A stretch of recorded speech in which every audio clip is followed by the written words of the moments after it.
আমার নাম মোহাম্মদ মামুন। মামুন, বয়স কত? বয়স 30+। 30+। কোথায় থাকছেন আপনি? আমি নারায়ণগঞ্জ বন্দরে। মামুন ভাই বলেন, একেবারে যেখান থেকে মনে আছে, ছোটবেলা থেকে যেভাবে বলতে ইচ্ছে করে। জি ভাইয়া, আমি যখন আমার যেখান থেকে মনে আছে আমি সেখান থেকে বলবো। আমি যখন ক্লাস 2-তে পড়ি, আমার 2 থেকে মনে আছে। তো 2 থেকে আমি পড়ার প্রতি এত বেশি মনোযোগ ছিলাম না। তো একটু স্কুলে ভর্তি করেছিলাম আমারে। তারপর আমাদের এলাকা পার্শ্ববর্তী একটা মাদ্রাসা ছিল। তো আমি আবার মাদ্রাসা ভর্তির জন্য পাগল হয়ে গেলাম। তো ফ্যামিলিগত বললাম যে আমি মাদ্রাসায় পড়বো। তারপর আমাকে কি করলো, মাদ্রাসায় করে ভর্তি করাই দিল। তো ভর্তি করে মাদ্রাসা জানেন প্রথমত মুক্তব কমপ্লিট করতে হয়।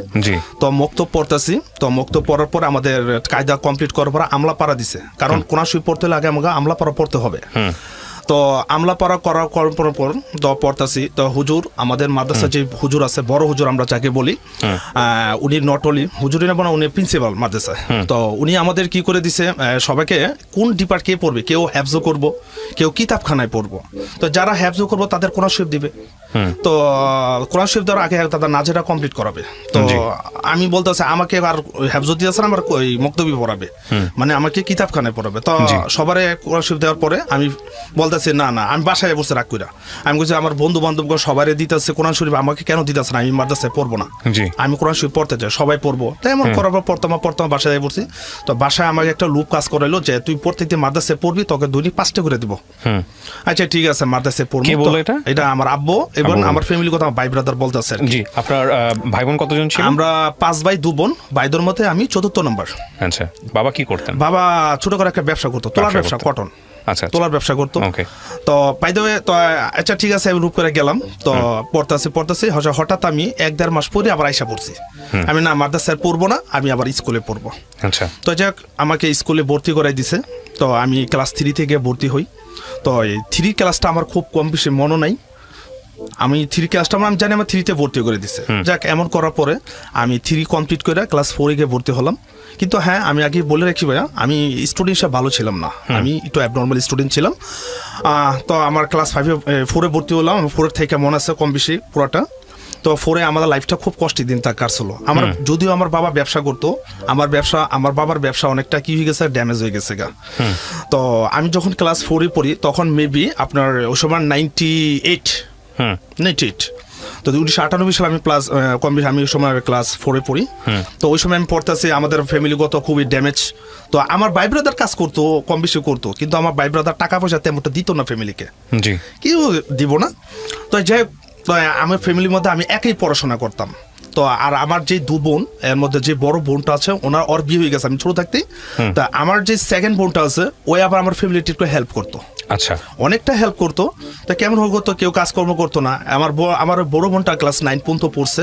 তো আমার বড় বোন, ওই বোনটা মানে মাঝারো বোনটা, সে ডাল বাড়তো ভাই। আমাদের এমনও কষ্ট দিন গেছে, ডাল ভেজে ডাল বিক্রি, ডাল, হ্যাঁ না, ডাল আনতো, 8 বার ডাল আনতো, 5 টাকা 10টা ডাল এনে বাড়তো ভালো, অনেকগুলো বড় হতো, মানে অনেকগুলো হতো আর কি। এগুলো ডাল আনতো, আমরা 1 বেলা খাইতাম, 2 বেলা 3 বেলা খাইতাম, এই খাবার দিই, এগুলি খাইতাম। তো এক পর্যায়ে আমি পড়াশোনা করতেছি। তো যাই, তো আমি যখন ক্লাস 4-এ পড়ি, ওই মুহূর্তে আমাদের এই দুর্দশা আমি আমার চোখে দেখছি। তারপর আমার ফ্যামিলি স্কুল আমি প্রাইভেটে পড়তাম। যখন স্কুল তো পড়তাম প্লাস আমি প্রাইভেটও পড়তাম। তো আমাদের স্কুলে এক ম্যাডাম থাকতো, ওই ম্যাডামে প্রাইভেট পড়াইতো। আমার মনে আছে যে প্রাইভেট পড়তাম, আমি বেতন দিতাম 50 টাকা। আমার প্রাইভেট খরচ প্রতি মাসে 50 টাকা। তো ওই ম্যাডামের কাছে আমি প্রাইভেট পড়তে যখন যাই, তখন ওই সময় লাঞ্চের টাইমে আমি পড়তে গেছি। তো ওনার বাসায় গেলাম। তো ওই ম্যাডামের নামটা আমি ফেস করতেছি না, আমি প্রাইমারি স্কুলের টিচারের কথা বলতেছি ম্যাডাম কাছে। তো ওই ম্যাডাম যাওয়ার প্রতি আমাকে বলতেছে, মামু তোর বেতন কোথায়, তোর বেতন তো হয়েছে। তো আমি ম্যাডামে বলতেছি, ম্যাডাম আমার তো বেতন আব্বা দেয় নাই। আমি আব্বা বলি আর কি, আব্বা তো বেতন দেয় না, করছে পরে দিব। তো ওই ম্যাডাম বলতেছে, তোর টাকা দিতে পারোস না, তো পড়ালেখা খরচ কিসের জন্য, যা পড়াশোনা টাকা নিবি, তারপরে পড়তাবি, এর আগে তোর পড়াবো না। তো খুব কষ্ট করে বাসায় এসে বললাম, আইসা আমি আব্বাকে দেখে, আব্বা এরা সবাই খাওয়া দাওয়া করতেছে। ওই মুহূর্তে আমি আব্বাকে প্রশ্ন করলাম, আব্বা আমি তো পড়তে গেছিলাম, আমার তো ম্যাডাম তো তারাই দিছে, আমার ম্যাডাম পড়াইবো না, টাকা না দিলে পড়াইবো না, এই মনে এনতেন কথা বলতেছে। তো ওই মুহূর্তে আমার আব্বা কি করে দিছে, 50 টাকা কোনো কষ্ট ওই মুহূর্তেই আমাকে দিয়ে দিয়েছে। আচ্ছা, তারপর আমি 50টা নিয়ে আবার ম্যাডাম কাছে গেলাম। তো ম্যাডাম কাছে দেওয়ার পরে ম্যাডাম দিলাম। তো ম্যাডাম আবার পড়াইলো। তো এমত অবস্থায় আমি এরকম করতে করতে ক্লাস 4-এ উঠলাম, 4-এ কমপ্লিট করলাম, আমি ক্লাস 5-এ গেলাম। তো করোনা অবস্থা পরে 5-এ উঠলাম, 5-এ আমার রুল হলো আমার, তবে একটা ক্লিপ করছিলাম, আমার ক্লাস 4-এ ছিল 54 নাম্বার রোল নাম্বার। তো 5-এ যখন আমি উঠলাম আমার রুল আসলো গিয়া 11। তো 11 আসার পরে তা যাক আমি 5-এ ভর্তি হলাম। তো ভর্তি হওয়ার পরে তো এখন তো আমার প্রাইভেট পড়তে হবে, কারণ ওই সময় সরকার বই দিত, ওই সময় আমরা বই পাইতাম, কারণ এখনো দেয় প্রাইমারি স্কুলে বই তো সবার জন্য উন্মুক্ত। তো বই দিত, আমি বই পাইছি। তো বই পাওয়ার পরে যাক পড়তাছি, ভর্তি হলাম। এমন এখন তো আমার প্রাইভেট পড়তে হবে।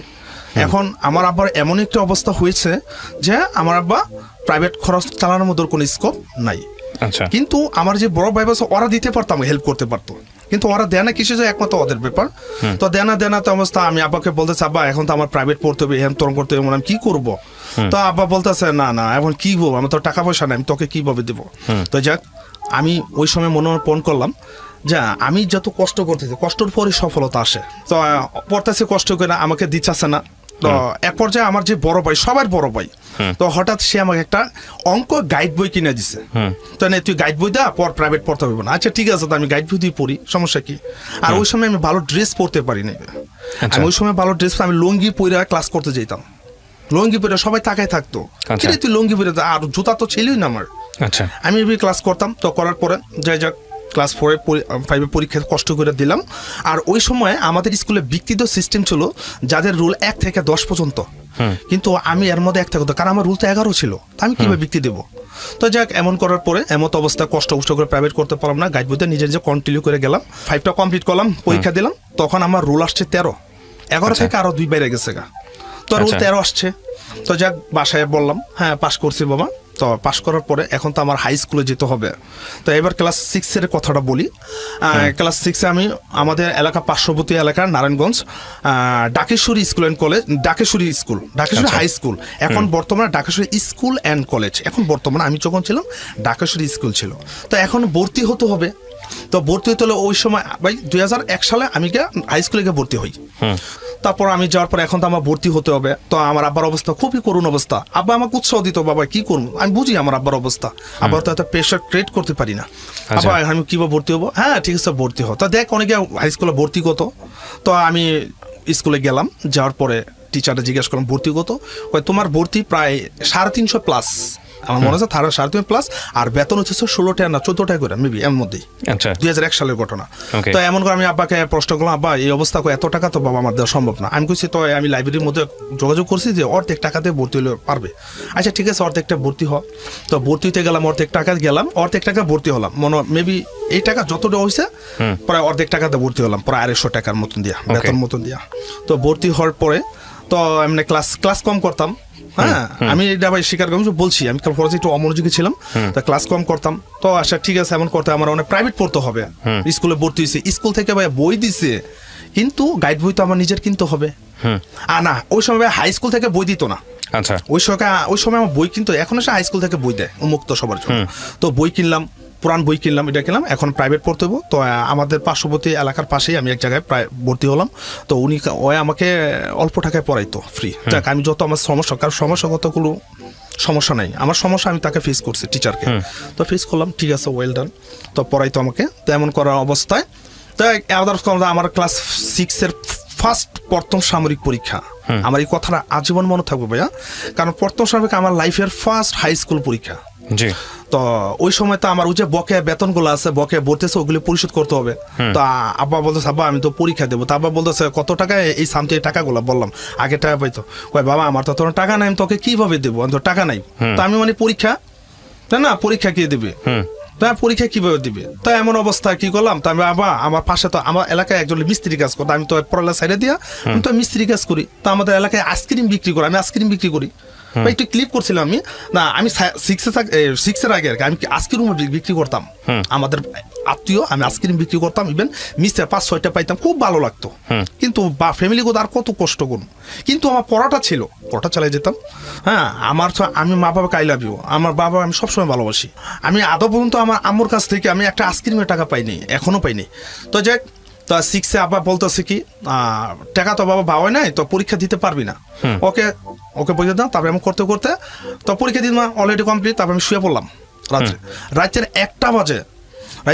আমার আব্বা বলে, মামুন তুই তো পরীক্ষা, কিন্তু আমার আম্মুর তো টাকা ছিল, আম্মা দিতে পারতো। তো আব্বা কইতে যে টাকা পা করছে, মামুন তুই তো পরীক্ষা দিতে পারবি, তো ওঠ। আইতে একটা কথা বলবো, আমার মনে আছে ক্লাস 6 এ পড়েন তখন? ক্লাস 6 এ পড়ি। আমি তো মহা আনন্দ, কি করেন আব্বা আমি পরীক্ষা দিতে পারবো। তো আমার বিশ্বাস হয় হ্যাঁ পরীক্ষা দিতে, বাবা ওঠ। তো আমি রাইতে 1টা বাজে উঠে আমি পড়া শুরু করলাম। আমার এত ভালো লাগছে যে আমি লাইফে প্রথম পরীক্ষা দেবো ক্লাস 6 এ। তো যাক পরীক্ষা ওঠার জন্য প্রিপারেশন নিলাম। তো ওঠার পরে পড়তাছি, তো যাক সকাল হলো, পরীক্ষা দিতে গেলাম।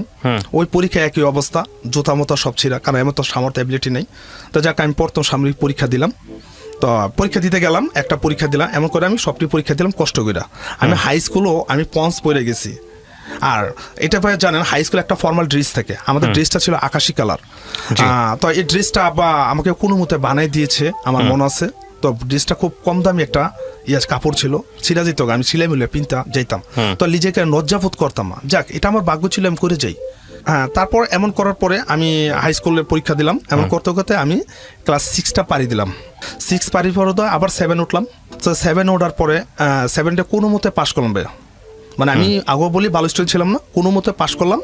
পাশ করে আমি ক্লাস 7 উঠলাম। তো 7-এ আমি স্কুলে ভর্তি হলাম। ওই একই দশা, আমাদের দুর্দশা, অভাব কাটে না। আব্বা বলতেছে কষ্ট করে আমি পড়াশোনা কর, দেখবি এক পর্যায়ে তোর সফলতা আসবেই। তো আমি 7 উঠলাম। 7 ওঠার পরে তো এখন তো আমার আবার বই তো সব কিনতে হবে আমার। তো বই আমি ওই হাই স্কুল থেকে কেউ কাছ থেকে বই ধার নিছি, কেউ তো অল্প টাকাতে কিনছি, কিনার পরে 7-এ পড়তেছি আমি। তো 7-এ ভর্তি হলাম, পড়ালের প্রতি যাক ওই আগের মতো দুর্দশা, অর্ধেক টাকাতে ভর্তি হলাম, পরীক্ষা হ্যান ত্যান এমন করার পরে হঠাৎ আমাদের একটা দুর্দশা চলে আসলো আমাদের পুরা অল গোষ্ঠীর মধ্যে, যেটা ডিসেন্ট অল মেম্বার্সের মধ্যে ঘটে। যাক এটা আমি বলতে চাচ্ছি না, কোনো একটা ঘটনার ফলে আমি ওই সময় ছোট, এটা 2002 সালে আমি ক্লাস 7-এ পড়ি। তো আমাদের এলাকার মধ্যে একটা দুর্ঘটনা ঘটে পড়ে, আমাদের বংশগত যত ফ্যামিলি আছে এলাকার মানুষ কি করেছে তাকে তারাই দিছে। তারা দেওয়ার পরে আমার আব্বুও চলে গেছে যেহেতু বংশ, কিন্তু আমি চলে যাইনি, কিন্তু আমি আসি, আমি যাইনি, আমি আসি। আমার ছোট ভাইটা আছে, এবং আমার বড় যেটা আছে, আর আমার আম্মু আছে, এই গোটা ফ্যামিলি থাকতেছি। আর যাক এখন ওই অবস্থা, এখন তো আব্বা তো আমাকে টাকা দিতে পারবে না। তো সম্পূর্ণ পড়া আমার স্টাডি একদম পুরো অফ। আমি 7 আর পড়তে পারতাছি না, পরীক্ষা দিয়ে প্রাইভেট পড়তেছে, কারণ টাকা দিতে হবে, টাকা ছাড়া পড়া নেই। ঠিক আছে, তো যাক এমন করার মাধ্যমে পড়তেছি। তো আব্বা অন্য জায়গায় ছিল সবাই, আব্বা আমি কিভাবে পড়াশোনা করব, আমাকে প্লিজ আমাকে কিছু হেল্প করেন। আমি আমার বাবা কিভাবে টাকা দেবো, আব্বা অন্য জায়গায় বলতেছে। তো এমন আমার বড় ভাই যে ছিল ওই আমার উৎসাহ যে তুই পড়াশোনা করতে থাও, টাকা দিব। তো এমন করার আমি আবার পড়ার মধ্যে ঢুকছি, ওই দুর্দশা অবস্থা, ডিজাস্টার যে টাইম 2002 সালে। তো এমন পড়তাছি পড়ার মাধ্যমে দেখি আমার বড় ভাই টাকা দেয় না, বড় ভাই শ্বশুর ভাই ছিল টাকা দেয় না। তো এমন করার পরে তো টাকা পড়াটা স্টপ থাকতো। তো ওই মতো অবস্থা, ওই 2000 সালটা ছিল, ওই সময় খুব শীত। আমার যে ঘটনা, আমি যে একটা হতাশাগ্রস্ত ছিলাম। কিন্তু আমার বড় বোনের জামাই খুব ভালো একটা বিজনেসম্যান ছিল, খুব টাকা পয়সা ছিল, ব্যবসা চলে। কিন্তু আমার বড় বোনের জামাই, ইভেন আমার বোন আমাকে একটা বার হেল্প করে নাই, যে মামুন তোর এই অবস্থা, তুই কিভাবে পড়াশোনা, আমাকে কোনো খোঁজ খবর লয় নাই, কয় না একটা বেলা খাবার খেয়ে যা, তোরা একটা বেলা খাবার খেয়ে যাওয়ার বলবেন, যাক এটা আমাকে বলে নেই। তো এমন করার পর আমি গিয়া লাস্ট পর্যন্ত আমার একটা জুতা ছিঁড়ে গেছে, আমি পঞ্চজুতা পড়তাম। আমি আমার বোনকে বলছি, আমার দুলাভাইকে বলিনি, আমার তো জুতাটা ছিঁড়ে গেছে গা, আমাকে কি একটা জুতা কিনে দিবা। তো এমন করে আমার জুতা না কিনে দিয়া ওর হাজবেন্ডের একটা ছিঁড়া জুতা দিছে। তো আমি পিনছি, তারপর আমার জামা পরে ফ্যান ছিল না, ফ্যান হয়ে গেছে, আমার একটা ফ্যান দিছে কি, আমার বোন জামাটা খুব হেলদি, আমাকে ওর ফ্যানটা আমাকে দিছে। আমি ওর ফ্যানটা কিভাবে পরবো, ওর ফ্যানটা তো আমি পড়তে পারতাছি না। প্রিয় শ্রোতা, আমরা তো যাক এমন করার পরে কিন্তু তারা আমার আমার বাগিনা যেটা বলে আমার বোনকে বলতেছে, মা তুমি তো মামার ওই ফ্যানটা দিতে পারো, ওই ফ্যানটা আমার মামা লাগবে। তো আমার বোন বলতেছে, না এটা তোর বাপে পিনবে, মানে আমার দুলাভাইয়ের কথা বলে।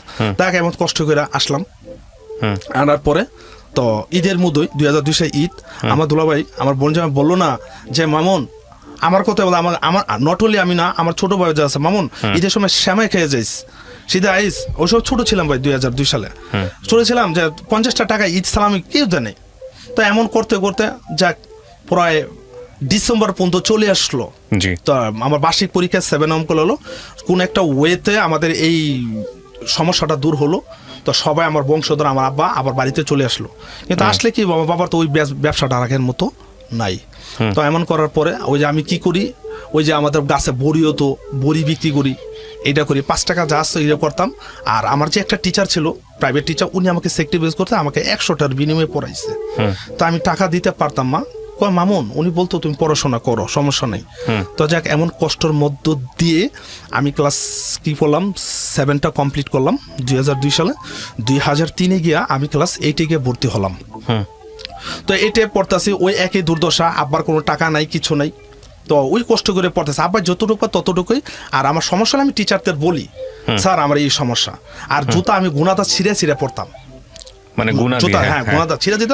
আর জামা খুব আমি শিলে পড়তাম, শিলে যেতাম। তো যাওয়ার পরে যাইতাম, ক্লাস করতাম, ওই একই দুর্দশা চলতেছে। ক্লাস 6 আমার মনে আছে, আমি যখন এটা পরীক্ষা দিতে যাই, আমাদের ওই সময় 2002 সালে জেএসসি পরীক্ষা কার ছিল না, 2002, এখন তো জেএসসি চলতেছে। তো যাক, এমন পড়তাছি। তো এই কষ্ট করে আমি ক্লাস 8 পরীক্ষা দিলাম। ওই টিচারের আমার স্যাক্রিফাইস করছে, আমি পুরো বেতন দিই না। আর এমনি তো আমি মনে করেন এই সিরাফারা জিনিস পেয়ে যাচ্ছি, ওই জুতা ছিঁড়া যেত গা। তো আমি দৌড়াতে, আমার এমনও দিন গেছে ভাইয়া, জুতা যখন ছিঁড়া যেত গা, ওই জুতা ছিঁড়া যেত, ইভেন আবার সিলাইতাম ওই রাস্তার মধ্যে করার মতো, গুণাগুলো আমার পায়ের মধ্যে লেগে যেত গা। তো এমন করতে করতে এক পর্যায়ে দেখি আমার চোখে, আমার দূরে দূরে যাইতাম, তার মানে স্কুল দূরে যাইতাম তাড়াতাড়ি, ছিঁড়া জায়গায় এমন করতে দেখি আমার নখ উঠে গেছে গা, রক্ত ব্লিডিং হচ্ছে, মানে ওই যে গুনার একটা খোঁচা লাগিয়া। তো এমন তো অবস্থায় পরীক্ষা দিলাম। তো মহান আল্লাহ তাআলা এর মধ্যে আমি 8টাও কমপ্লিট করলাম। আল্লাহ তাআলা 8টাও আমার বাগর রাখছে। তো 8টা কোর্স কমপ্লিট করার পরে এখন ক্লাস 9-এ। তো 2003 সালে আমি 9-এ পড়ি। তো 9-এ পড়ার পরে, তো 9-এ সে একে ভর্তি হবো। এখন কিসে, আমার আব্বা যে ব্যবসা করতো, তো আমি আব্বাকে বলতাম, আব্বা আমি কিভাবে পড়াশোনা করবো, কোন সাবজেক্ট নিয়ে পড়বো, আই হ্যাভ নো নলেজ। তো আব্বা বলতেছে কি যে তো কমার্স নিয়ে পড়, কমার্স নিয়ে করলে ব্যবসা করতে পারবি। আমি আচ্ছা ঠিক আছে, ওকে আব্বা আপনি যেহেতু বলছেন না, তো আমি কমার্স নিয়ে পড়বো। তো যাক, স্কুলে আমি 2003 সালে কমার্সের ক্লাস 9-এ ভর্তি হই। তো 9-এ ভর্তি হওয়া মানে কি, পড়ার প্রেশার আরো বাইরে গেছে গা। ম্যাথ তো আগে তো শুধু ম্যাথ করতাম ইভেন, আর ইংলিশ প্রাইভেটটা পড়তাম। আর ইংলিশ প্রাইভেট আমি পড়তাম, ওই এক টিচার ইংলিশ আমি পড়তাম, নিজে পড়তাম। আমি টাকা দেবো কইতে প্রাইভেট পড়লে। জাস্ট ক্লাস 9-এ উঠলাম। তো 9-এ ওঠার পরে ম্যাথ টিচার তো আগে টিচারে হারাদন কর, আমার শ্রদ্ধেয় টিচার, ওনার উচিলে আজকে এই পর্যায়ে আসছে। ওনার অবদান 50% আছে। আমার বাপ তো আছে, বাবা তো বেস্ট। তারপর ক্লাস 9-এ উঠলাম, ওঠার পরে আরো পড়ার চাপ বাইরে গেল। ওই একই দুর্দশা, আমাদের দুর্দশা শেষ হয় না। তো এমন করার পরে পড়তেছি। আবার আমি বললাম, আব্বা এখন তো একটা টিচারের কাছে পড়তে হবে, এটা হচ্ছে অ্যাকাউন্টিং টিচার। এতদিন বলছে অ্যাকাউন্টিং টিচার না পড়লে, কারণ কমার্সের পরিচিত অ্যাকাউন্টিং, ফিনান্স, প্রাইভেট পড়তে হবে। তো আব্বা বলতেছে এটা কিভাবে করবি, এটা তো পারতি। আচ্ছা ঠিক আছে, পড়স না, দেখা যাক, এমনি পড়তে থাক। তো আগের মতো পড়তেছে, আব্বা যা পারতো তাই দিত। আর আমার সমস্যা হলে আমি টিচারদের ফেস করতাম।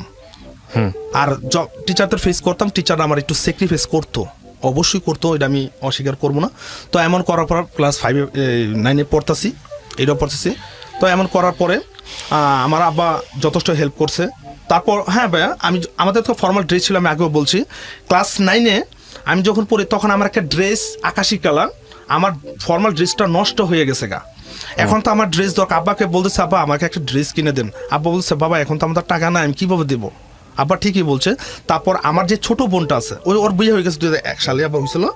তো ওর বোন, আমার ছোট বোনের জামাই, সে আবার একটা পরিবহন কোম্পানিতে জব করতো, গাড়ির। এটা হচ্ছে সেতু পরিবহন, নারায়ণগঞ্জের মধ্যে খুব পরিচিত। সেতু পরিবহনের ড্রেসটা ছিল ঠিক আকাশি কালার, কিন্তু আপনার পকেটের মতো মনোগ্রাম থাকতো, লেখা থাকতো সেতু পরিবহন। তো ওই ড্রেসটা পরে আমি 9-এ যাওয়া শুরু করলাম। তা আমাকে সবাই স্কুলে ব্যাগ দেয়, এই সেতু পরিবহন, কিরে সেতু পরি, ওই সেতু পরিবহন, কারণ আমাকে সবাই ব্যাগ লাইতো। আকাশি কালার কেন, সেতু পরিবহন লেখা থাকবে। আমি আমার শরমটারে ঢাকার জন্য বলতাম, আমি দিস ইজ মাই স্টাইল, এটা বলতাম, এটা আমার স্টাইল। আমি খুব কানতাম, মনে মনে কানতাম, অনেক কান্না আসছে ভাইয়া, কিন্তু বলতে পারতাছি না, কানতাম। আমি বলতাম দিস ইজ মাই স্টাইল, এমন করতাম। তো যাক, মানুষের শরম গাইতাম, তাদের আমি মনে করি তার শরমে কি আসে যায়, আমার কি আসে যায়, আমি পড়তেছি। যাক, এমন কমপ্লিট করার পরে কষ্ট করে আমি ক্লাস 9-এ পরীক্ষা দিলাম। 9 থেকে আমি একটা ক্লাস 10-এ উঠলাম। 10-এ ওঠার পরে 10-এ ওঠার পরে আমি এই 10-এ তো আর তো কোনো বই নেই, একই বই পড়তে হবে। ক্লাস 10-এ 9-এ যাবো, 10-এ। তো এই 10-এ পড়তেছি, ওই একই দুর্দশা। তো আমি একটু ম্যাথে ভালো ছিলাম, আর ইংলিশ তো আমি রিডিং পড়তে পারি, আর মুখস্থ বিদ্যা বেশি আমার। আমি I have no knowledge grammatical rules, আমি ইংলিশ টিচারও পড়িনি। তো এমন করবার ক্লাস 10 পড়তাছি। তো করার মাধ্যমে আমি খুব চিন্তা আছি যে আমি কি আল্লাহর কাছে তো আমি দোয়া করি, আল্লাহ আমি যদি মেট্রিক পাস করলাম, যদি আমি ইংলিশ পাস করি, কারণ I am weak in English subject. তো যাই কোনো মতে এমন কমপ্লিট করলাম। তো এমত অবস্থায় আর টিচার তো কম বেশি দিতাছি, আর ওই যে সিরাফার জিনিস পড়ে আমি যাচ্ছি। তো আমি যখন টেস্ট পরীক্ষা চলে আসলো 9-এ, এই ক্লাস 10-এ টেস্ট পরীক্ষা দিয়ে টেস্টে এল হলে তাহলে আমার ফর্ম ফিল আপ করতে হবে। তো 2004 সালে আমি কি করি, ফর্ম ফিল আপ করি। ফর্ম ফিল আপ করার পরে আমি পরীক্ষা দিলাম। আমি বললাম ভাই আগেও বলছি আমি স্টুডেন্ট হিসেবে ভালো ছিলাম না, আমি যে মেধাবী তা না, আমি ব্যাট স্টুডেন্ট ছিলাম, মোটামুটি স্টুডেন্ট ছিলাম। তো আমি টেস্ট পরীক্ষা দিলাম। টেস্ট পরীক্ষা দেওয়ার পরে আমি জানি আমি পাস করব। তো টেস্টের রেজাল্ট যখন দিল তখন আমি টেস্টে ফেল করছি 4টা সাবজেক্টে। আমার মনে হচ্ছে 4টা সাবজেক্ট। স্কুলের মতো হতো বা 2টা সাবজেক্ট পাস করলে অত তারা স্যাক্রিফাইস করে, বিবেচনা করা উঠাই দেয়, কিন্তু আমি তো গেছি 4টা সাবজেক্ট। আমার জীবনে এই ফার্স্ট দশা, আমার জীবনে কষ্টকারক আমি বুঝলাম শিক্ষা জীবনে কি। আমার জীবনে আমি অন্ধকার দেখতেছি, আমি 4টা কিভাবে গেলাম। ওকে এমন গেলাম, আমি ফেল, মানে আমি পরীক্ষা দিতে পারবো না, আমি তো ফর্ম ফিল আপ করতে ফেল। আমার তো মনে করো আমাদের বাসায় পুকুর ছিল, আমি পাগল হয়ে গেছি, আমি ফেল করছি, আমি পরীক্ষা দিতে পারবো না, আমার বন্ধুরা পরীক্ষা দিতে পারবে। তা আমাদের এই পাগলের মতো আমাদের পুকুরে যেটা আছে, পুকুরে যে কচুরিগুলো আমি পরিষ্কার করতেছি, আমার কোনো সেন্স নেই। আব্বা বললে আমাকে কি হয়েছে, আমি তো ফেল করছি, আমার তো দিবে না, আপনি প্লিজ আব্বা আপনি তো ম্যানেজিং কমিটি গিয়ে দেখেন না আমাকে কি করে, আমার একটু সুপারিশ করে করে দেন। কোন ক্লাসে থাকতে এটা আমি যখন এই যে টেস্টে অ্যালাউ হইনি, ফেল করছি, এসএসসি পরীক্ষার টেস্টে অ্যালাউ হয়নি, মানে আমি আবার বলছি আব্বা আপনি একটু দেখেন না কমিটি করে আমাকে একটু বিবেচনা করে দেয় কিনা। কিন্তু আব্বা গেছে, আমার নিয়ে গেছে, কমিটির লোক বলতেছে না আপনার ছেলে 4 পিস হয়ে গেছে, আপনার ছেলে পরীক্ষা দিতে পারবেন না। একবারে আমাকে একটা লাল কলম দিয়ে লিখে দিছে, যাও তুমি বাদ। ওকে ডান, আইসা পড়লাম, আমি নিয়ত করলাম আমি আমার পড়াশোনা করবো না, আমি ফেল করছি, আমি কষ্ট করে দিতে পারতাছি না। তো এমন করার পরে 2 মাস গেল। তো 2 মাস না, যখন টেস্টটা হয় নাই তখন কোনো ওয়েতেই ঢাকা স্কুলে একটা কারচুরি চলছে আমাদের স্কুলের মধ্যে, পরবর্তীতে যে গেছে তাড়াতাড়ি দিয়ে দিছে, আমি আর যাই নাই, কারণ আমাকে তো লাল কালিতে লিখেই দিছে। আমি আর এই জায়গায় দ্বিতীয়বার কেন যাব, বিবেচনা করবে না। তো আমি যখন শুনতে পারছি আমি স্কুলে গেলাম আব্বাকে নিয়ে, আমি যেখানে ওরা করছে আমি কেন পারবো না, আপনি আমার লাল কালিতে লিখে দিচ্ছে, আমি আসিনি, আপনারা পর দিয়ে করে দিয়ে দিচ্ছেন কেন। তো এমন করার এক টিচার বলতেছে তুমি অনেক কমিটির লোক ধরো। তো কমিটির লোককে ধরলাম, কমিটির লোকটা কিছু বলতে পারলো না, তুমি খোঁজ খবর কেন রাখলে না। আমি দেখেন আপনার, আমি কেন স্কুল খোঁজ খবর রাখবো, আপনারা তো আমার লাল কালিতে লিখে দিচ্ছে, আমি আর পরীক্ষা দিতে পারবো না, আমি আবার টেস্টে অ্যালাউ হইতে আবার আগামী বছর প্রিপারেশন নিতে হবে। তো এমন করার পরে ভাইয়া যাক, এমন করার পর আমার স্কুলে একটা বুঝ দিল যে মামুন থাক ভাইয়া, যাক বাবা তোমার যা হয়েছে। আমার মনে আছে আমার নূর মোহাম্মদ খান খোকা স্যার, সরকারি শিক্ষক, এখন বর্তমানে রিটায়ারমেন্ট, উনি বলতেছে তুমি আবার প্রিপারেশন নাও। তো এমন করার পরে বাসা আসলাম, আসার পরে একটু নিজের একটু কন্ট্রোল করলাম। তো করার পরে তো ওই সময় ভাই আবার একটু বলি, আমি একটু স্মোক করতাম, ওই টেনশনে স্মোক করতাম, মানে আমি দুর্দান্ত স্মোক করতাম, না আমার লাইফ শেষ। তো এমন করার পরে আমি কি এখন বর্তমানে স্মোক করি না। আসলাম, তারপর প্রিপারেশন না আবার ভর্তি হই। তো আবার গিয়া 9-এ আবার গিয়া সে ভর্তি হলো। আমাদের বেসটা 2টা ছিল, একটা হচ্ছে আরপি যেটা ইরেগুলার, আমি ইরেগুলার, আর যারা বর্তমানে রেগুলার। তো ইরেগুলারের মধ্যে প্রায় 15 থেকে 20 জন ভর্তি হয়েছে, এর মধ্যে আমার রোল নম্বর দিল 1 ইরেগুলার মধ্যে, আর রেগুলার তো চলতেছে ক্লাস কন্টিনিউয়াসলি। তো এর মধ্যে আমি একটা স্বপ্ন দেখলাম যে আমি যে একবার ফেল করছি, তো এবার আমি একটু ভালো মতন পড়াশোনা করবো, দেখি আমি পারি কিনা। তো আমার ওই আরপি থেকে আমার একটা লক্ষ্য ছিল যে আমি একটু ভালো পড়াশোনা করবো। তো ওই পর যে আমার আব্বা ওই সময় আমার আব্বা একটু কেয়ার হয়ে গেছে, কষ্ট করে আমার টাকা পয়সা দিত না, তুই পড়। তো এমন করার পড়তাম একটু ভালো, ওই সময় প্রিপারেশন খুব ভালো পড়তেছি। তো পড়ার মাধ্যমে আরপির মধ্যে আমার রুল হচ্ছে 1, তো ওই অনুযায়ী আমার একটু সুনামটা রাখতে হবে এই চিন্তা করতাম। তা রেগুলার স্টাফ আবার মিন করতো আরপি 1 হয়ে গেছে গা ইয়া করে, তাদের কথাই হোক না, তাতে কি আমার। তো এমন করতেছি, ভালো রেজাল্ট করতেছি ইনশাল্লাহ। তো আমি 1 থেকে 1 সম্মানটা রাখার জন্য আমি পরীক্ষা দিলাম আবার দ্বিতীয়বার টেস্টে আরপি হিসাবে। তো সবার মধ্যে আমি ফার্স্ট হইলাম, ওকে ওইটা আমি ফার্স্ট হলাম, আর ওরা হইলো। তো আমি আমার টিচাররা জিজ্ঞাসা করতেছে মামুন দেখছ আল্লাহ যা করে ভালোর জন্যই করে, তুই ভালো করছ, হ্যাঁ এখন ফাইনালের জন্য প্রিপারেশন নে। তো আব্বাই বলছে আমি তো মহানন্দ, আমি টেস্টে আলো হয়ে গেছি গা। তো দ্বিতীয়বার টেস্টে আলো হলাম, ওকে ফর্ম ফিল আপ কমপ্লিট করলাম। কমপ্লিট করার পরে পরীক্ষা দিতে গেলাম, ফাইনাল পরীক্ষা, মেট্রিক পরীক্ষা। তো 2004 সালে কোম্পানি দেওয়ার কথা ছিল আমার, 1 বছর তেমনি লস হয়ে গেল গা। না 2004-9-এ ছিলাম আমি, হ্যাঁ 2005-এ আমি ফাইনাল পরীক্ষা দিতাম। তো সেকেন্ড টাইম আমি পরীক্ষা দিতে পারলাম না, তো 2000 পারলাম না। তা যাক আমি ফর্ম ফিল আপ করলাম দ্বিতীয়বার ফর্ম ফিল আপ করার পরে বোর্ড পরীক্ষা দিতে গেলাম, বোর্ড পরীক্ষা যখন ফর্ম ফিল আপ পরীক্ষা দিতে গেলাম, বোর্ড পরীক্ষাতে হ্যাঁ পরীক্ষা ভালো দিছি, প্রত্যেকটা পরীক্ষা আমার ভালো হয়েছে। কিন্তু আমার যে ফার্স্টে আমার ইংলিশ পরীক্ষাটা ছিল ভাইয়া প্রথম। তো পরীক্ষা যখন দিতে যাই ভাই, এটা আপনারাও জানেন, আমরা সবাই কম্পিউটার পরীক্ষা দিছি। যখন আমরা ফাইনাল পরীক্ষাতে টিচাররা কোনো আমাদের একটা কি ইয়া নেয়, হাজিরা একটা খাতা আনে, যে লেখার পরে ওই যে ওয়েবার পেজে খাতার মধ্যে একটা খাতার নাম্বার থাকে, এই খাতার নাম্বারটাকে আমার ওই যে অ্যাটেন্ডেন্স খাতার মধ্যে তুলতে হয়। আচ্ছা, তো ফার্স্টারটা তুলছে, ওয়েল ডান, পরীক্ষা ভালো হচ্ছে। সেকেন্ড পার্ট যখন ইংলিশ সেকেন্ড পার্ট হবে, ওই সময় যখন পরীক্ষা দেয়, আমি আমার সেকেন্ড পার্টের নাম্বারটা আমি আর লিখি নেই, আমি ওই ফার্স্ট পার্টটাই তুলে দিছি। হ্যাঁ, ওই ফার্স্ট পার্টটাই আমি তুলে দিছি। তখন টিচার বলতেছে তুমি ভুলটা কেন করছো? আমি স্যার কোনো সমস্যা হবে? স্যার খুব তাকাই লইছে আমার দিকে, না না বাবা কোনো সমস্যা নেই, এটাই আমার একটা ভুল হয়েছিল। টিচার বললাম এটা সংশোধন করে দিতে পারতো। যারা আমি তো ওই খাতার তুলি না, ওই এক খাতার নাম্বারে দ্বিতীয়বার তুলছি। তো যাক, টিচার যেহেতু বলছে ওয়েল, আমি তো পরীক্ষা ভালো দিছি। তো এমন করার পরে আমি টোটালি পরীক্ষা ফুল কমপ্লিট করলাম। ভাই একটা ফল্ট, ওই যে আমি যে এক নাম্বার একটু দূরে রেখেন, আমার রেজাল্টের মধ্যে আসতে আছে, যে রেজাল্টটা দেন বলবো, যে ওই যে আমি একই খাতার নাম্বার 2বার তুলছি। টিচারকে বলছে, টিচার সংশোধন করেন নাই। টিচার বলছে ওকে বাবা কোনো সমস্যা নাই, কারণ টিচার বলছে আমরা স্টুডেন্ট হইতেই পারি। তো এমন করে আমি মেট্রিক পরীক্ষা দিলাম। মেট্রিক পরীক্ষা দেওয়ার পরে তারপর এখন তো আমাদের 3 মাস সময় থাকে, 3 মাসের মধ্যে ওই 3 মাস অথবা 2.5 মাস সময় থাকে, যে এই মেট্রিক পরীক্ষার সময় বিভিন্ন পাইতাম, কাগজপত্র পাইতাম, স্কুল দাঁড়াই থাকতো সেন্টারের মধ্যে, যে 3 মাসে কম্পিউটার শেখো ইত্যাদি, এটা শিখো। তো আমি আমার আব্বাকে বললাম, আব্বা আমাকে কম্পিউটার শিখান, এখনই হয়েছে আমাকে কম্পিউটার শিখান। কিন্তু আব্বা বলতেছে টাকা কইতে পারবো।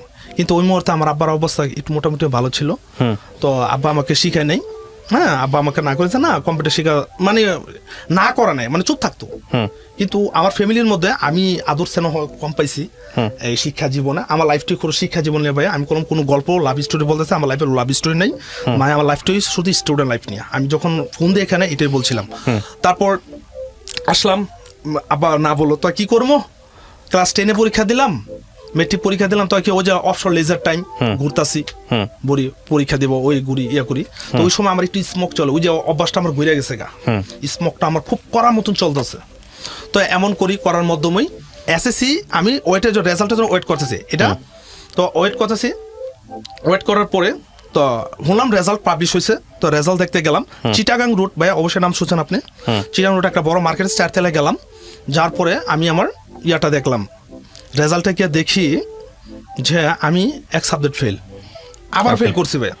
এক হয়েছে টেস্টে ফেল করছে, 1 বছর লস। অল বিষয়ে পরীক্ষা দিলাম, ইংলিশ পরীক্ষা দিলাম, এটাও ফেল। রাইট, এটাও ফেল। তো 2 বছর আমার গল্প। আমি মেট্রিক পাস করার কথা ছিল 2006 সালে আমার, তো 2006 সালে আমি পাস করতে পারি নাই, ওই যে আমি টেস্টে অ্যালাউ হই নাই। তো 2006 সালে আরপি হিসেবে ভর্তি হয়েছি, 2007 সালে ফাইনাল পরীক্ষা আবার দিছি, টেস্টে অ্যালাউ পরীক্ষা আবারও ফেল করছি অল বিষয়। তো আমার 2 বছর কাটিং হয়ে গেছে, মানে আবার 1 বছর দিতে হবে, মানে তো ফর্ম ফিল আপের ম্যাথ তো এত বছর থাকে না। তো আমি আমার টিচার রুমে গিয়ে বললাম, বন্ধু আমি পরীক্ষা দিয়ে চাই না, আবার ফেল, আমার লাইফটা কেন এমন হচ্ছে, না আমি আর পড়বো না। তো এমন করার পর 2-3 বন্ধু বল, দোস্ত এমন হয়ে পরীক্ষা দাও। তো যাক, আমি এমন করার পরে টিচারের কাছে গেলাম, টিচার বলতেছে হ্যাঁ তুই ফর্ম ফিল আপ পরীক্ষা দিতে, এটাই তোর লাস্ট চান্স, তোর ফর্ম ফিল আপের লাস্ট চান্স। যাক, এমন দ্রুত সে করার পরে আমি আবার আমার বন্ধুরা কোনো ইন্টার কমপ্লিট, কারণ 2 বছর হয়ে গেছে 2007 পরীক্ষা। তো 2007 গিয়া ফেল করলাম, 2 বছর আমার লাইফ থেকে শেষ হয়ে গেল। মেট্রিকের জন্য 2 বছর পাস হয়ে গেল, পাস করতে পারলাম না। 2000 আবার তৃতীয়বার ট্রাই করলাম, তৃতীয়বার শুধু ইংলিশ সাবজেক্টটা দিতে হবে রেপার্ট। তো ইংলিশ পরীক্ষাটা দিলাম, তো কোনো মতে যা পড়তাম ইংলিশ পরীক্ষা করে দিলাম। 2008 সালে আমি মেট্রিক পাস করি, কীভাবে করি এটা বলি আমি, এটা একটু শোনা দরকার। তো একটা পরীক্ষা দিলাম আবার, কিন্তু আমার বন্ধুরা করলাম ইন্টার কমপ্লিট, তাদের দেখলে আমার খুব তাই আমি পড়তাছি না, কিন্তু আমি টেনশন স্মোক করি, অনেক স্মোক করতেছি আমি। তো করার পরে তো তৃতীয়বার আবার মেট্রিক পরীক্ষা, তৃতীয়বার ট্রাই করলাম একটা সাবজেক্ট, ওকে ফাইনাল পরীক্ষা দিলাম। দেওয়ার পরে রেজাল্ট শুনতে আসছি, রেজাল্ট সেই আগে জায়গায় আসলাম, চিরানুর আসলাম, চিরানুরটা ইসা উঠলাম, ওইটা দেখি আমি আমার রেজাল্টটা সবাই সিরিয়ালে দাঁড়ায় আছে, আমার মনে আছে এখনো ভাইয়া। তো যখন আমাকে বলতেছে আপনার রেজাল্টটা দেন, ইয়াটা দেন, এই রেজিস্টার নাম্বারটা দেন, রেজিস্টার নাম্বার দিলাম। তো উনি রেজাল্টটা দেখে ভাই আপনি তো ফেল, উনি বলতেছে আপনি তো ফেল। বিলিভ কিবরিয়া ভাইয়া, please believe is or not, আমার লাগতেছে দুনিয়াটা আকাশটা আমার মাথার মধ্যে। আমি বাসায় কি আমি ওই সময় ডিসিশন আমি সুইসাইড করবো, আমি এই 5 তলা থেকে লাভ দেবো মার্কেট থেকে। তো যাই আমি খুব দুর্দশা দেখে আমি নামতাছি, অনেক হারতাছি, আমাকে ওই যে রেজাল্টটার মার্কশিটটা দিয়ে দিচ্ছে বার করে প্রিন্টিংটা। তো আমি মিলে দেখি কি না এটা তো আমার নাম্বার না, হ্যাঁ এটা আমার নাম্বার কেন, আমি দৌড় ফিরে আবার গেছি, ভাই এটা কার সিটটা দিলেন আপনি, আমি ফেল। ভাই ওই লোকটাই কমটা আমার বুকটা আমাদের হাত দিছে, কয় ভাই আপনি এমন করতেছেন কেন, ভাই আমার ইয়া কয় আপনি পাস করছেন, আপনার ভুল ইয়াটা দিছি। আমি এমন ভুলটা মানুষ করে জানেন আমার লাইফটাকে আপনি কি করতে লইছিলেন, আমি তো সুইসাইড করতাম। যাক ওই যে রংটা দিছে পরে থেকে হ্যাঁ আমি পাস করছি, ওইটা আমাকে একটা ফল্ট একটা দিছে, ওই বুঝতে পারেনি। তো আমি পাস করছি ভাই 2008 সালে, আল্লাহ তাআলা আমাকে রাখছে, পাস করছি। আমার রেজাল্টটা আসছে 3.13 আউট অফ 5। হ্যাঁ 3.13 মানে বি গ্রেড পাইছি আমি। তো বি গ্রেড পাইলাম, আমার তো ভালো লাগতেছে, কিন্তু আমার ফ্যামিলি ভালো না, কারণ তৃতীয়বার ফেল করাইছিল, তৃতীয়বার ইয়া করে। তো আমার মনে আছে আব্বারে ফোন দিলে, আব্বা আমি তো পাস করছি। তা আমার মনে একটা আনন্দ কাজ করতো ওই সময় একটু মনে মনে, যে আমি কলেজ করতে পারবো, আমি ভাবতে পারি যে আমি কলেজে যেতে পারবো। তো যাক এমন করে যেতাম, আব্বার কাছে গেলাম, আব্বা মিষ্টি দিতে হইব, কিছু টাকা দেন না।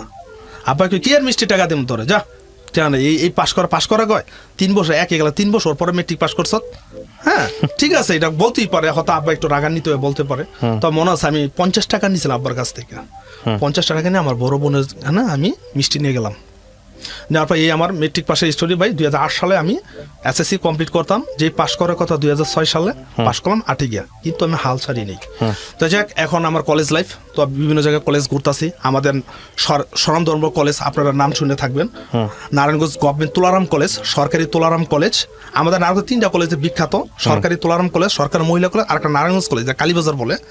তো সবারই লক্ষ্য থাকে একটা সরকারি কলেজে পড়ার। তো আমি সরকারি কলেজে গেলাম, তো আমি আর যাইনি, আমি চিনি না ওই সাইড, আমি থাকতাম বন্দর, তো নদীর শীতল ইপার, শীতলকার পারে আমাদের বাসা, শীতল ওই পারে আবার তুলারাম কলেজ চাষারা। তো ওই জায়গায় গেলাম, তো আমার বন্ধুর বলছে তা তুমি ফর্মটা নিয়ে এসো বন্ধু, এক বন্ধুরা বলে হ্যাঁ আবার কমপ্লিট করে নিয়েছে। তো যাওয়ার পরে তুলারাম প্রত্যেকটা কলেজে করলাম ভাই একটা যোগ্যতা লাগে, যে পয়েন্ট কি, আমি যদি এখন ঢাকা কলেজে আসি আমার কোনো একটা পয়েন্ট লাগবে, ঢাকা ইউনিভার্সিটি আমার অ্যাপ্লাই করতে একটা পয়েন্ট লাগবে। ঠিক তো তুলারাম কলেজে ওই সময়তে ওই বছরই একটা পয়েন্ট যেছে, যে কমার্সে ভর্তি হলে অমুক পয়েন্টটা লাগবে, আমি জানি 4 পয়েন্ট লাগবে আর কি, কিন্তু কমার্সের ক্ষেত্রে কিন্তু আমার তো 3.13। আচ্ছা যাক তো আমি তুলারাম কলেজে ভর্তি হতে, আমার আশা ছিল তুলারাম কলেজে পড়ার, ইন্টারটা তো পারলাম না। তো আবার কই যাবো, তা আবার আসলাম নারায়ণগঞ্জ কলেজ, এটা একটা প্রাইভেট কলেজ, নারায়ণগঞ্জ কলেজে আসলাম, হ্যাঁ নারায়ণগঞ্জ কলেজে ভর্তি হয়ে যাবো।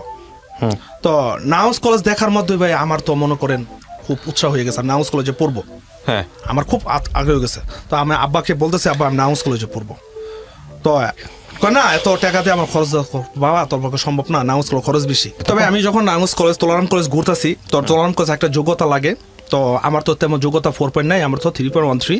তো তুলারাম কলেজে আমি ভর্তি হতে পারবো না, মনটা খুব খারাপ ছিল।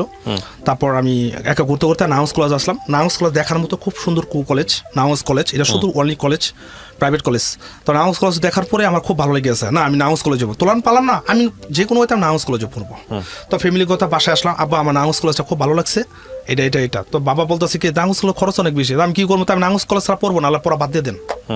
কয় না অন্য কলেজ যাচ্ছে না, আমি আরো অন্য কলেজ গুলাম, আমাদের সাইডে আশেপাশে আরো যত কলেজ ছিল, সরকারি কলেজ দেখছি প্রাইভেট, ওই কলেজ আমার ভালো লাগে না। আব্বা টাকা নাই, আব্বা বলছে আমি এত টাকা বাবা তোরা দিতে পারবো না, ওদের দিয়ে ঘুরে লাভ নাই।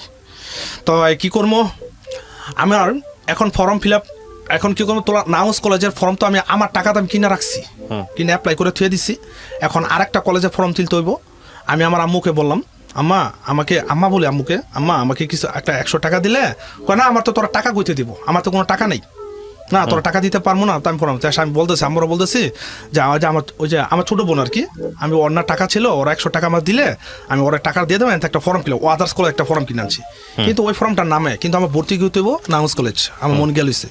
তা আব্বা বলতেছে বাবা আমার টাকা পয়সা নাই, আমি পারবো না বাবা, কিন্তু ভাই আরেকটা কথা বলে, আমার ইচ্ছা করলে আমার ফ্যামিলি আমার দিতে পারতো, আমার বাবা ছাড়া আমার বড় ভাই ব্রাদার আমার আপু যারা ওরা দিতে পারতো। আর এলাকার মানুষ সবাই আমাকে বলতো আরে ভাই তুই তো বাচ্চা, তোরা 5 ভাই 5 জনতে একা তুই পড়াশোনা করো, 4 ভাই কামাই করে ইনকাম করে, তোর বড় বোনেরা ভালো জায়গায় আছে, তোর তো কোনো অভাব নাই। তো যাক ভাই আমি কলেজে ঢুকলাম, এমন করে আব্বা হঠাৎ বলতেছে আচ্ছা কত রে ভর্তি, আমার মনে আছে ভাই 360 টাকা কম 4000 টাকা নারায়ণগঞ্জ কলেজে আমার ভর্তি হতে হবে। তো এই তো আমার ভালো লাগা, আমি এর থেকে পণ করছি পড়াশোনা ভালো দিক কারো কয়, এবার ভাই আমার ভালো দিকটা দেখেন, আমি খারাপ একটা ব্যাড স্টুডেন্ট থেকে কিংবা ভালো স্টুডেন্ট হওয়া যায়। তো আমি নারায়ণগঞ্জ কলেজে ভর্তি হলাম, যা কোনো ওয়েতে 360 টাকা কম 4000 টাকা মনে আছে আমার, না 160 টাকা কম 4000 টাকা ভর্তি হলাম। তো আমার ভর্তি করেছে আমার ওই শ্রদ্ধ টিচার হারাধন স্যার, যার অবদান এখনো আছে। স্যার আমাকে অল্প টাকা বেতনে পড়াতো। তো স্যার আব্বা আমার পাঠাইছে আমি কলেজে ভর্তি হলাম। ভর্তি হওয়ার পরে আমার আব্বা না আমার টিচার বলতো যে মামুন প্রাইভেট কখনো এই সাইডে আর পড়বা না, তুমি নারায়ণগঞ্জে এই সাইডে নদীর এই পার কোনো মল আছে পড়বা না, তুমি ওই টিচার এই পারে সব টিচারের কাছে পড়বা। স্যার ওকে স্যার আপনি বলছেন, আপনার কথা আমি সব অবশ্যই পালন করব। তো এমন করার পরে পড়তাছি এই কলেজ লাইফে একই দুর্দশা, কারণ কলেজের একটা ফর্মাল ড্রেস লাগে, আমাদের সাদা কালার ড্রেস ছিল, একটা কালো প্যান্ট আর একটা শু পরতে হবে, এছাড়া আমার দ্বারা যাওয়া যাবে না কলেজে। তো আমাকে একটা শার্ট আব্বা বানাই দিছে, আবার তৌফিক ছিল না, তো একটা শার্ট বানাই দিছে, আমি শার্ট পরে যাই এক শার্ট এমন দিন নেবে আমার লাইফে আমি কলেজ লাইফের ক্লাস মিস করি নাই, একদিনও আমি কলেজ লাইফের ক্লাস মিস করি নাই, শুধুমাত্র কলেজের ছুটি ছাড়া। আচ্ছা, আমি কন্টিনিউয়াসলি 6 দিনই ক্লাস করতাম। আমাদের ক্লাসটা 2 শিফট চলতো, এ শিফট আর বি শিফট। সকালে ছেলেদের, বিকালে 12টার পরে, সকালে মেয়েদের, 12টার পরে ছেলেদের। আমি পড়তাম, সকালে আসতাম, আইয়া প্রাইভেট পড়তাম টিচারদের কাছ থেকে, ওই টিচারদের কাছ থেকে ইংলিশও পড়তাম, এনও পড়তাম, সবার কাছেই পড়তাম। তো এমন করার অবস্থা আমার ক্যালকুলেটর দরকার, তো আর 200 টাকা বেতন প্রতি মাসে পেমেন্ট করতে হবে। তো আমি তো ভাই এমনি প্রাইভেট টিচিং করি না, সম্পূর্ণ আমি আমার বাপের উপর ইনভলভ। 2008 সালের ঘটনা, আমি কলেজে লাইফে গেছি। তো ইনভলভ যাওয়ার পরে আব্বাকে বলতে, আব্বা যাই কি করতে পর থেকে ক্লাস করি, তো আমাকে একটা ড্রেস আমাকে আব্বা দৈনিক 30 টাকা করে দিত, দৈনিক 30 টাকা। এই 30 টাকা আমু জামু ইভেন আমি খাবো। তো 30 টাকা তো হয় না, আমি ওর পথ হাইটু হইতাম, 20 টাকার মতো আওয়াজও করতাম, আর 10 টাকা আমি খাইতাম সকাল থেকে রাতে, সন্ধ্যা হলে বাসায় দিতাম। তো এমন করার পরে যাক পড়তাছি, এবার স্যার এবার আমার ক্যালকুলেটর দরকার। আমি সবার তো বলি আমার একটা বাসায় বলতে ক্যালকুলেটর, কমার্সের ক্যালকুলেটর লাগবেই, তো ক্যালকুলেটর লাগে। আমি সবার প্লিজ আমাকে একটা ক্যালকুলেটর দাও না, ফ্যামিলি সবাই বলতেছি। আব্বা তো আমাকে সব হেল্প করে। ভাই এখন প্রশ্ন করতাম মায়ের গল্প কেন আসে না, মাকে আই লাভ ইউ মা, কিন্তু মায়ের গল্প আমার প্রতি একটু সাপোর্ট কমছে। কেন কমছে আমি আস্তে আস্তে সামনে ফ্যামিলিগত বললাম যে আমাকে ক্যালকুলেটর দেন, কেউ দেয় না, আমার বোনেরও দেয় না। ওই সময় ক্যালকুলেটর দাম ভাইয়া আমার নর্মালি ফর্মাল একটা ক্যালকুলেটর 60 থেকে 70 টাকা, কেউ আমার ক্যালকুলেটর দেয়। আমার চাচা আছে এখন আমাদের সাথেই থাকে আমার বাসায়, আমাকে প্লিজ আমাকে, আমি সবার বলছি আমাকে একটা ক্যালকুলেটর সবাই এখন কিনে দাও, একদিন আল্লাহ তাআলা আমার যদি দিন ফিরে আমি তোমাদের ক্যালকুলেটর কিনে দিব, আমাকে প্লিজ একটা ক্যালকুলেটর দাও। তা যাক সবারে বলছে আমাকে দেন না, ভাই আমাকে কেউ দেয় নাই, ঠিক আছে দেন। আচ্ছা যাক মনে কষ্ট মনে রয়ে গেল।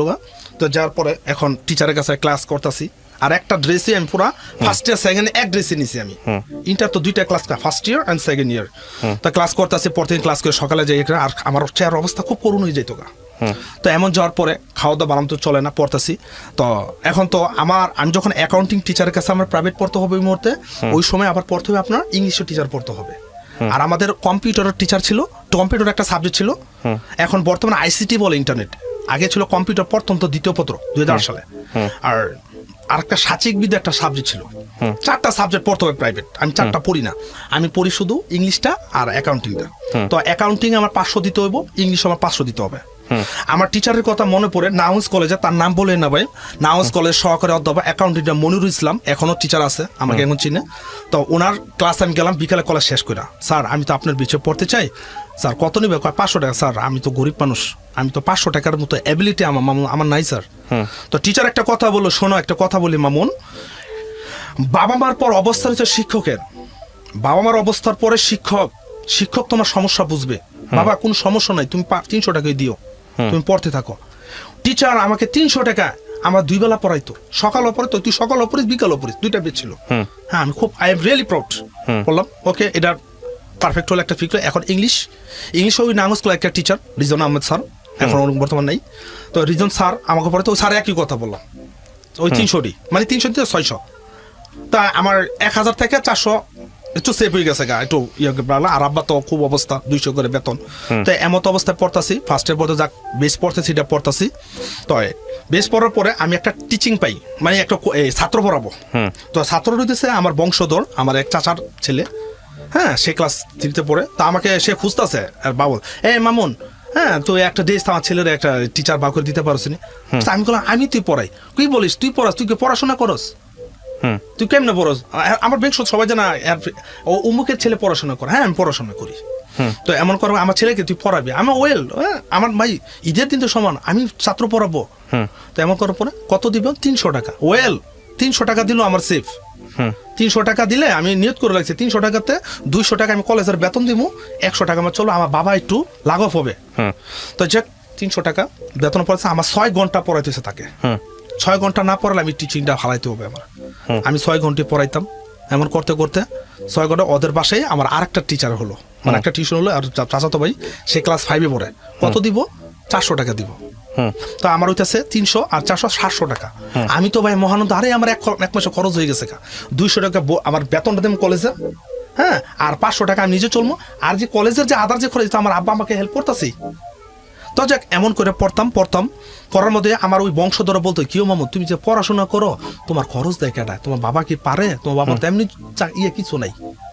তা আমি বলতাম দেখেন আমাকে হেল্প করা আমার ভাই এবং বোনেরা, ওরাই আমার হেল্প করে, কিন্তু আমার ভাই বোনের হেল্প করে না। আমি ওই মিথ্যা কথা বলছি ভাই, আল্লাহ মাফ করুক। আমি আমার ফ্যামিলিকে কোনো জায়গায় ছোট করতে চাই নাই না। আমি বাসায় বলে আম্মা আজকে আমার তো এই কথা বলছে, আব্বা এই কথা বলছে, আমি কোনো মিথ্যা কথা কইছি। কি কইছ? আমি আমার ভাই ব্রাদার আমার টাকা পয়সা দেয়, বোনুরে আমার দেয়, হেল্প করে। যাক বলছো তুই ঠিক আছে ওয়েল। তো এমন করার ভাইয়া আমার তো অবস্থা খুব খারাপ, শুকাই গেছিলাম গা। তো ফার্স্ট ইয়ারে পড়তেছি। তো ওই মুহূর্তে আমাদের অ্যাকাউন্টিং যে বেচ, হ্যাঁ, মনি স্যার পড়াতো। এর মধ্যে দেখি সব মেধাবী, আমি প্রতিদিন ক্লাস করতাম। আমার সাথে কয়েকটা A+ স্টুডেন্ট কাউন্ট হয়ে গেছে গা। ওকে, হ্যাঁ A+, এই যে আমার ভালোর দিকটা ভাই স্টুডেন্ট লাইফে। তো A+ স্টুডেন্ট আমার সব চিনা।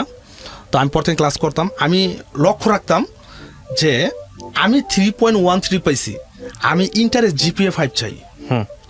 GPA 5 এ যদি পাই আমি কেন পাবো না? এটা আমার মনের ভিতর প্রতিভা ডাকতো, আমি কেন পারবো না। তারপর দেখতাম সে বালা মতন পড়তো। আমি আবার A+কে জিজ্ঞাসা করতাম, আচ্ছা একটা ফ্রেন্ডের নাম মনে আছে ইমন, সে ঢাকা ইউনিভার্সিটি থেকে কমপ্লিট করছে ফিনান্সের উপর। আমি ইমন ভাইয়া তুমি কিভাবে পড়ো আমাকে একটু প্লিজ বলবা, তুমি কত ঘন্টা ডিউটি করো, কত ঘন্টা পড়ো? সে আমাকে বলতো এইভাবে পড়বা, মানে একটা আইডিয়া বুঝাই দিছে যে তুমি এই রুটিন মতো এরকম পড়বা। ওকে, আমি তার মতন পড়ি। আর কি করতে হবে, সারাক্ষণ পড়বা, আবে যাও কোনো বন্ধু বান্ধব আড্ডা দিবা না। আর আড্ডা তার সাথে দিবা যে তোমার শিক্ষিত কোয়ালিফাই, ওর সাথে তুমি আড্ডা দিবা, ওই গন্ডমুন্ড করে ওর সাথে ইয়ে করো না। তো যাক ওর কথা ঠিক আছে, এমন দিক থেকে শুরু করে পড়লাম, ভালো দিকে যাচ্ছে। তো করার পরে মনি স্যার বেশ 2টা করছে ভাইয়া, একটু আমার তো খারাপ দিকে আছে, একটু আবার নর্মাল স্টুডেন্ট হয়ে গেছিলাম। ফার্স্ট ইয়ার তো পুরো ওই কলেজে সবাই আমার চিনতো, জানতো। ফাইনাল পরীক্ষা দিতাম, একা দিতাম, পিছনে বন্ধু বান্ধব আমাকে খুব বিরক্ত, এই মামু দেখাস না। আমি তাকে দেখা নাই কেন, আমাকে অনেকটা আমার পিছনে শত্রু বিচ্ছে। তো যাক এটা পরে বলবো ভাইয়া। তো যাক এমন ফার্স্ট ইয়ারটা কমপ্লিট করলাম, ফার্স্ট ইয়ারে দিলাম, ভালো দিক দিয়ে যাচ্ছে। আমি ফার্স্ট ইয়ার অল বিষয়ে পাস করলাম, কারণ নামাজ কলে পড়তাম। দ্বিতীয়ত মানে পরীক্ষা হতো ঘন। আর প্রাইভেট পড়তাম ওই যে 300 ইংলিশ, 300। আর কম্পিউটার আর ওই সাচিক বিদ্যা এগুলো প্রাইভেট পড়তাম, কারণ এগুলো আমি দৈনিক কন্টিনিউসে ক্লাস করতাম। আর টিচারদের সাথে এমন একটা আন্ডারস্ট্যান্ডিং হয়েছে। তো আমাদের ইন্টারের ক্লাস ছিল 500টা, A section, B section, C সেকশনে ক্লাস হইতে, স্যার আপনার ICT কম্পিউটার ক্লাসটা করতে আসি। হ্যাঁ আয়া পর। তো ওই দিক দিয়ে আমার আর ওইটা প্রাইভেট পড়তে হচ্ছে না, তাই তো কমপ্লিট হয়ে গেল। তো এমন কমপ্লিট আদার্স করতে করতে আমি ফার্স্ট ইয়ার কমপ্লিট করলাম। এবার সেকেন্ড ইয়ার আসলাম। সেকেন্ড ইয়ার আসার পর ওই টিচিং তো চলতেছে 700। সেকেন্ড ইয়ার কমপ্লিট করলাম, সেকেন্ড ইয়ার আসলাম। সেকেন্ড ইয়ার আসার পর ওই সেকেন্ড ইয়ারে ভর্তি হলাম। আর সেকেন্ড ইয়ার তেমন ক্লাস থাকে না, যা ক্লাস থাকে ফার্স্ট ইয়ারে থাকে ইন্টারে। তো সেকেন্ড ইয়ারে আসলাম, হঠাৎ যা ক্লাস করতেছি, করার পরে ইন্টার টোটালি কমপ্লিট করলাম। ইন্টার ভালো পরীক্ষা দিলাম, দেওয়ার পরে কিন্তু আমি জানি আমার 3 পয়েন্ট, আমি জানি আমার GPA 5 আসবে। I am really 100% confirm. তো যখন রেজাল্টটা দিল, রেজাল্টটা গিয়ে দেখি অ্যাক্সিডেন্ট করতেই পারে, আমি কেউ নিচে দিয়ে গেছি, গিয়ে দেখে আমার 4.60 আসছে, আমার GPA 5টা আর আসে নাই। এটা ওর কারণটা আমি বলবো পরে।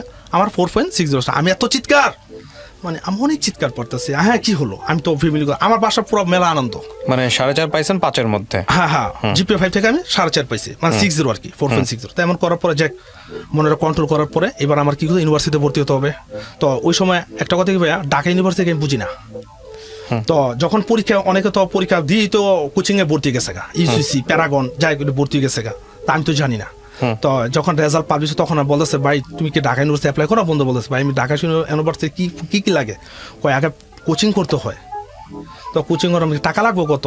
কয় এত টাকা। আমি ফোন, আমার মনে আছে ফোন দিচ্ছি, এত টাকা চাইছে, আমার এত টাকা দেওয়ার সমর্থ নাই। যাক বাদ দিলাম, পাবলিক ইউনিভার্সিটি, এবার ন্যাশনাল ভর্তি হতে হবে। তো ন্যাশনাল পড়তে গভর্নমেন্ট তোলারাম কলেজ। তো আমি তুলারাম কলেজে একটা ডিমান্ড, এখন বর্তমানে ডিমান্ড কলেজ, তুলারাম কলেজে আমি অ্যাপ্লাই করলাম। তো তুলারাম কলেজে অ্যাপ্লাই করার পর আমার কিছু আমি চান্স পাইলাম না, ভর্তি পরীক্ষা দিলাম, আমি চান্স পেলাম, আমার মেরিট ছিল 129, 131 পর্যন্ত তারা নিয়ে গেছে গা। আমার টোটাল ভর্তির পয়েন্ট ছিল 129, ভর্তি পারলাম না। তো এমন করবো আমি বিভিন্ন কলেজ ঘুরতেছি, এখন তো আমার রিলিজ দিবে, তো বিভিন্ন জায়গায় ঘুরতেছি, হরগঙ্গা যাই, মুন্সিগঞ্জ, এনও যাই, কোনো হয় না। লাস্ট মুহূর্তে আমি একটা খবর পেলাম আপনাদের যে টিএনটি কলেজ, যেটা যে নটরডাম কলেজের সামনে টিএনটি কলেজে আমি রিলিজ একটা সাবজেক্ট হলো অ্যাকাউন্টিং। আচ্ছা, তো অ্যাকাউন্টিং করলাম, টিএনটি কলেজে পড়তাছি, পড়ার পরে তা ফার্স্ট ইয়ারটা পরীক্ষা দিলাম। ফার্স্ট ইয়ার তো নতুন সব অচেনা, কমলাপুর আসতাম নাই, টিএনটি কলেজে যেতাম নারায়ণগঞ্জ আসার থেকে। তো আসার পরে আমি মনে করি আমার সেন্টারটা হতো সোরাদি কলেজ ঢাকা, ফাইনাল পরীক্ষাটা অনার্সের। তো এটা কমপ্লিট করলাম। তো এমন করার পরও যা পড়তাছি সেকেন্ড ইয়ারও কমপ্লিট করলাম। আর হ্যাঁ, সেকেন্ড ইয়ার আসলাম, সেকেন্ড ইয়ার থেকে আমি আবার আমার কোচিং দিই আমার বাসায় একটা কোচিং দেওয়ার পরে আমার অবস্থা খুব একটু উন্নত, যে আমার আর কোনো টেনশন নেই, আমার নিজের টাকাতে আমি পড়তে পারতাছি। আমার আব্বা একটু হেল্প করতো, সমস্যা নেই। তো পড়তাছি, সেকেন্ড ইয়ারে পড়তাছি। তো যাক, সেকেন্ড ইয়ার কমপ্লিট করলাম। এখন ঢাকাতে আমার তো সমস্যা হয়ে জায়গা। তারপর আমি আবার তুলারাম কলেজে কী করলাম ভাইয়া, আমি সেকেন্ড ইয়ার কমপ্লিট, থার্ড ইয়ারে এসে আমি ট্রান্সফার হয়ে গেলাম আমার আবার তুলারাম কলেজ থেকে। Tularam college transfer, third year গিয়ে ভর্তি হলাম। তো তুলারাম কলেজে পরীক্ষা দেওয়ার পরে তা পরীক্ষা দিতেছি দেওয়ার পরে থার্ড ইয়ার তো গেছি। তো থার্ড ইয়ারে কমপ্লিট, ফর্ম ফিল আপ পুরো কমপ্লিট করছি। আর আমার অবস্থা ভালো, আমি কোচিং চালাই, একটা কোচিংয়ের মালিক। তো থার্ড ইয়ারে পড়তেছি, থার্ড ইয়ারের পরে আমার ফাইনাল পরীক্ষা হলো। তো ফাইনাল পরীক্ষা হওয়ার পরে আমি থার্ড ইয়ারে আপনার 3টা সাবজেক্টে ফেল করে ফেলাইছি, মানে এটা আবার ইমপ্রুভ দিতে হবে।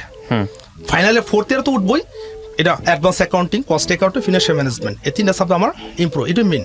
আবার ফোর্থ ইয়ারের সাবজেক্ট। হ্যাঁ, আমি তো খুব অন্ধকার, আমি কীভাবে করবো?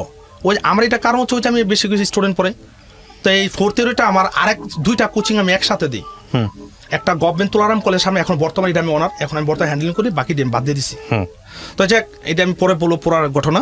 তো এমন করার পরে আমি এখন পড়তাছি, পড়ার মাধ্যমে এই যে তা আমার এনদা কী করতো, ফোর্থ ইয়ারে পুরা পরীক্ষা দেবো, আর থার্ড ইয়ারে আমার ইমপ্রুভ বলে দিতে হবে। আচ্ছা, তো থার্ড ইয়ারে ইমপ্রুভ দিলাম, ফোর্থ ইয়ারও পড়তাছি। থার্ড ইয়ারে ইমপ্রুভ দিতে গিয়ে আমি 2টা পাস করলাম, আবার একটা ফেল। ওইটা হচ্ছে অ্যাডভান্স অ্যাকাউন্টিং পার্ট 1। আবার ফোর্থ ইয়ারে পরীক্ষা দিচ্ছে, ফোর্থ ইয়ারে আমি 2টা আবার ফেল। এটা হচ্ছে আমার অ্যাডভান্স অ্যাকাউন্টিং পার্ট 2, আর একটা সাবজেক্ট আমার খেয়াল নাই এটা। তো যে 2টা ফেল। হ্যাঁ, তো আমার তবে এখন আর ইউনিভার্সিটি আর মাস্টার্স করা হইতেছে না। তো মাস্টার্স করা হইতেছে না, তো এখন কি করব? যাক, করার পরে আবার ইমপ্রুভ দুটোটার জন্য ট্রাই করলাম।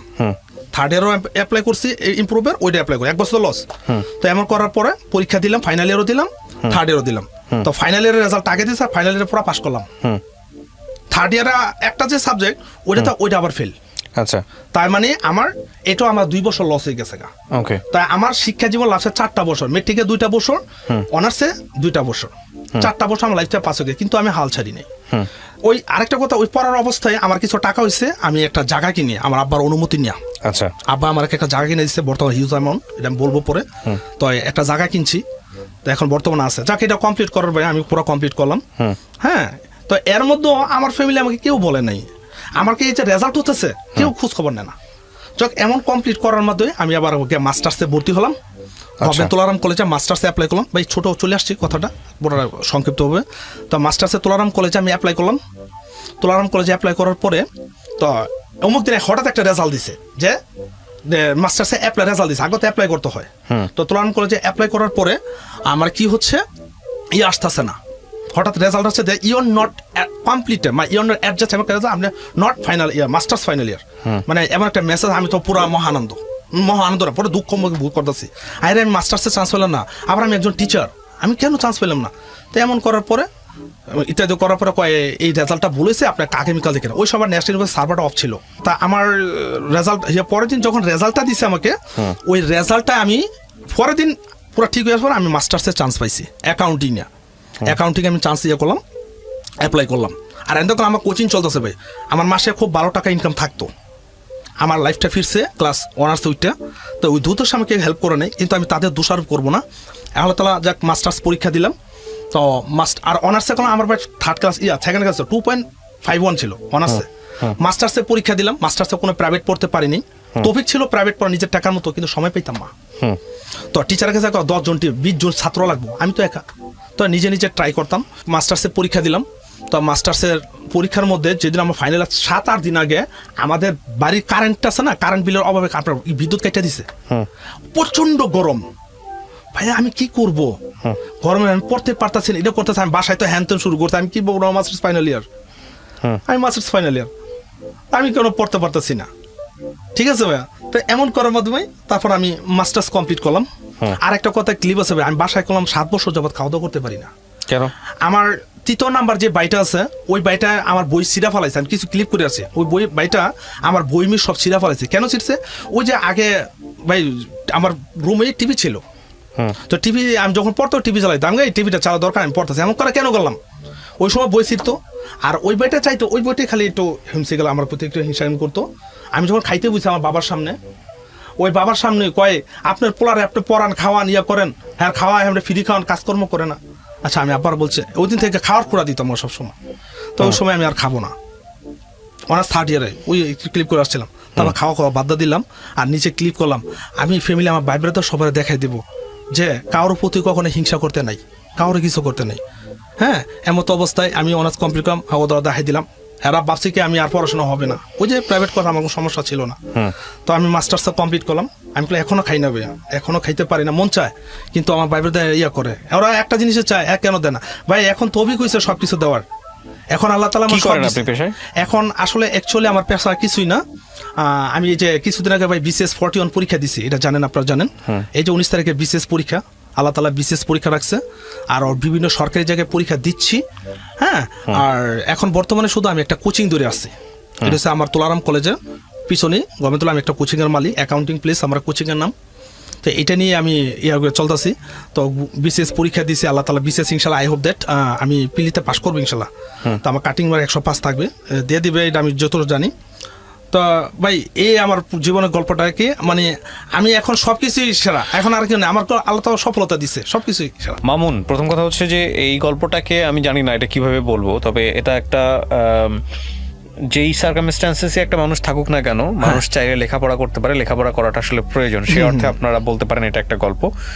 আমি প্রিয় দর্শক এবং শ্রোতা আপনাদের জন্য এই গল্পটা উপস্থাপন করেছি, সেই জায়গা থেকে আপনি বলতে পারেন যেটা আসলে বৈচিত্র্যের জায়গাটা অনেক কম, সময় স্বল্পতা হোক বা যেটার কারণেই হোক না কেন, তবে এটা ঠিক মানুষ আসলে যে অবস্থার মধ্যেই থাকুক না কেন, ওর যদি ওর বলার ধরনের জায়গা থেকে আপনারা হয়তো অনেকেই বিষয়টা ওয়েল অ্যাকসেপ্ট করবেন না, কিন্তু একটা জিনিস আপনারা দেখতে পারেন যে ও যে এতবার হোঁচট খেয়েছে, ওকে কেউ সাপোর্ট দেয়নি, তারপরও ও পাশ করেছে, লেখাপড়াটা শেষ করেছে, মাস্টার্স কমপ্লিট করেছে। সো ওর মতো ওই রকম একটা ফ্যামিলি থেকে যেখানে অন্যান্য ভাই বোন একদমই পড়াশোনা করেনি, SSC পর্যন্ত বোধহয় পাশ করেনি, করছে কি আপনার অন্যান্য ভাই বোন? মুখে বলেন করছে, 19 পর্যন্ত পড়ছে। সেখানে ওর ফ্যামিলি থেকে, ওর বাবা কৃষক মানুষ, সেখান থেকেও মাস্টার্স পাশ করেছে, ফেল করুক আর যাই করুক না কেন ও দমে যায়নি। এই গল্পটা বাংলাদেশের শত শত হাজার হাজার লক্ষ লক্ষ মানুষের গল্প হতে পারে, এবং আমি মনে করি খুব সাধারণ মানুষকে আসলে সাধারণ মানুষের কাছে যখন আইডল করা হয়, চোখে আঙ্গুল দিয়ে দেখার মতো হয়, তখন জীবনটা অনেক বেশি সহজ হয়ে যায়।